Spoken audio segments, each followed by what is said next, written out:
سورۃ الکهف دا چې د جمعې په شپه څوک ولولي یا د جمعې په ورځ باندې حدیث ابو سعید خدری رضی الله عنه کې راغلی موقوف روایت معنی د صحابي قول له او فرمایي چا چې سورۃ الکهف په شپه د جمعې ولوسته او بعض روایتونه کې ورځ د جمعې راغلی دا اضاء له من النور فيما بينه وبين البيت العتيق در پار و دومره رڼا الله ورکي لکه د زینوالا د بیت الله پورې اوږده رڼا بوله الله ورکي. امام دارمی دا روایت نقل کړی به اسناد صحیح موقوف روایت دی. البته مرفوع روایتونه چې بدی کې څومره راغلي د ټولو سندونه کمزوري ضعیف روایتونه دي، لیکن دا د محدثینو د فقهاو دغه یو قاعده ده چې کله یو صحابي هغه د یو عمل ثواب ذکر کی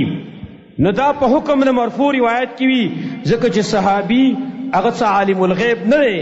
چې هغه د ځان د یو عمل ثواب ذکر کی، هغه به د رسول الله صلی الله علیه وسلم نه خامخا اورېدلی، او که څوک چې نه دی د ځانه ویلی دی نو دا په صحابي باندې یو بدنامه لګولی، ځکه چې صحابي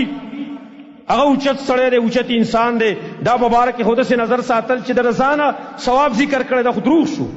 نو په صحابي باندې د دروغ الزام راځي په دې کې. ګوره او په دې خبره دی هغه علما لږ تدبر او لږ سوچ او فکر دی په وکړي چې کوم وایي چې نه دا موقوف روایت دی او دا خپل اجتهاد دی، نه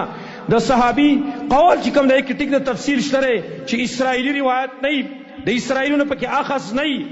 مسائل شرعیه پای کې هغه نه